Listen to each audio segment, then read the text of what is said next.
బండి ఎవరో నడిపింది ఎవరు? ఈ బండి ఈ బండి నడిపింది ఎవరు? నువ్వా? లైసెన్స్ ఉందా నీకు? లైసెన్స్ లేదు, హెల్మెట్ లేదు. నీ స్పీడు చూసి నేను వచ్చాను అక్కడ నుంచి. స్లోగా వచ్చావా? అంటే బైపాస్ కాడ స్లోగా వచ్చావా?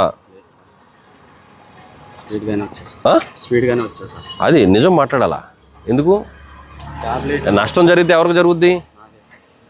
నీకు కాదు, నీ మీద ఆశలు పెట్టుకుని ఇంట్లో అమ్మ నాన్న చూస్తూ ఉంటారు కదా వాళ్ళు. నీకేముంది, నువ్వు పోతావు, ఉన్నవాళ్ళు బాధపడతారు. ఇక్కడ నీ స్పీడ్ చూసి ఫోన్ చేసి ఆపిచ్చారు నీ బండిని. స్పీడ్గా వచ్చారా? ఆ టర్నింగ్లు ఎలా తిప్పుతున్నావు నువ్వు? ఆ ఫ్రంట్ టర్నింగ్లో పుల్లూరు దగ్గర, పుల్లూరు దాటిన తర్వాత అదే ఇక్కడ ఆ ముందు టర్నింగ్లో స్కిడ్ అయితే అక్కడ మామూలుగా లారీ పక్క నుంచి వెళ్ళాం సార్. స్పీడ్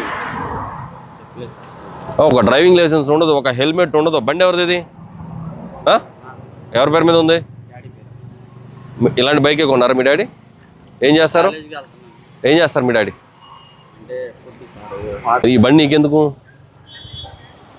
ఇంత పవర్ బైక్ ఎందుకు నీకు? ఈ బండి ఉంటే బాగుపడతావు, నువ్వు బాగా చదువుతావు, మార్కులు బాగా వస్తాయి. పోనీ మార్కులు కాదు, నువ్వు పోతావు, నువ్వు ప్రాణాలు పోతాయి నీకు. నేను నమ్ముకున్న తల్లిదండ్రులేమో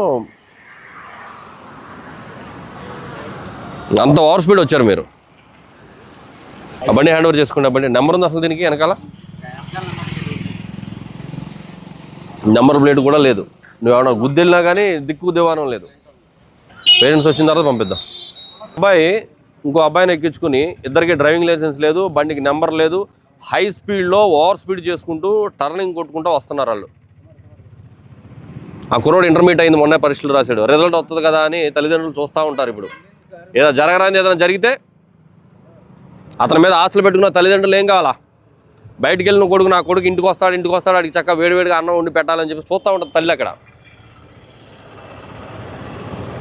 మరి మనం ఇక్కడ రోడ్డు మీదకి వచ్చిన తర్వాత ఏం చేస్తున్నాం? తల్లిదండ్రులకు మీరు కూడా మనం మంచి అంత పెద్ద పెద్ద బైకులు అవన్నీ ఇవ్వాల్సిన అవసరం లేదు. సీట్లు అయిన తర్వాత కొనుక్కుంటారు. ఇవ్వద్దు, ఇవ్వకూడదంటే డ్రగ్స్ అడుగుతా, డ్రగ్స్ ఇస్తావా? అడిగారు కదా అని మళ్ళీ లోపల చేయొద్దు. చేతికి అందొచ్చిన కొడుకు, చేతికి అందొచ్చిన పిల్లలు రోడ్లు పాలవుతున్నారు. ఎన్నో ఆశలు పెట్టుకుని పిల్లల్ని మనం కళ్ళల్లో పెట్టుకుని మనం పెంచుకుంటూ ఉంటాం. ఇలాంటివి జరుగుతూ ఉంటాయి. హెల్మెట్ దాని గురించి అంతలా చెప్తూ ఉంటే పెట్టుకోకుండా ఇంతమంది తిరుగుతున్నారు. ఆలోచించుకోండి. 1000 రూపాయలు ఫైన్ కొట్టడం, మీకు డబ్బులు ఎక్కువైతే కట్టేసుకోండి. అలాగే పెట్టేస్తున్నాం, పోలీసులు కనపడే వరకు మళ్ళీ దాన్ని ఎదర మిర్రర్కి తగిలించుకుని తిరుగుతున్నారు, లేకపోతే వెనకాల పట్టుకుని తిరుగుతున్నారు. ఎందుకు అంత కర్మే వచ్చిందండి? పెట్టుకోండి, స్టైల్గా తలకి పెట్టుకోండి, అది మనల్ని కాపాడేది. అరే ఒక 1000 రూపాయలు పెట్టి హెల్మెట్ కొంటే అది మనల్ని కాపాడుతుందండి. హెల్మెట్ పెట్టుకున్నవాడు కింద పడితే దులుపుకుని వెళ్ళిపోతున్నాడు అంతే. హెల్మెట్ పెట్టుకోకుండా కింద పడినోడు హాస్పిటల్కి వెళ్ళి కోమాలోకి వెళ్తున్నాడు. 7-8 లక్షలు, 10 లక్షలు, 15 లక్షల రూపాయలు కట్టినా కానీ కోలుకోలేని పరిస్థితిలో ఉన్నారు.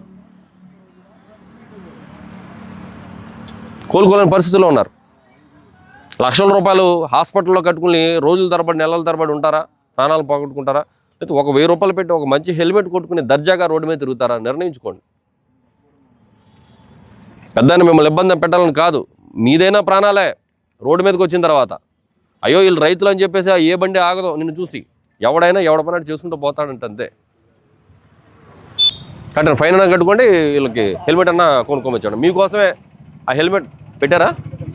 మీకోసమే ఇలాగే మాకు హెల్మెట్ మాకు ఎక్కడ దొరుకుతాయండి, ఎక్కడ దొరకవు కదా, విజయవాడ అక్కడ అంటున్నారని చెప్పేసి హెల్మెట్లు కూడా రప్పించి పెట్టిచ్చేస్తున్నాం. ఆ 1000 రూపాయలు ఫైన్ వేస్తే వెళ్తుంది. ఎందుకు లేదు, దానికి వెళ్ళేది బదులు వాళ్ళకి హెల్మెట్ అన్న కనీసం కొనుక్కుంటే ఇదని ఆడితో రేటు కూడా మార్పిచ్చి విజయవాడలో దొరికే రేటు అంతకన్నా తక్కువ రేటుతో పెట్టించాం. ఆ 1000 రూపాయలు మీరు అనవసరంగా మీరు ఇదవుతున్నారని చేసుకోండి.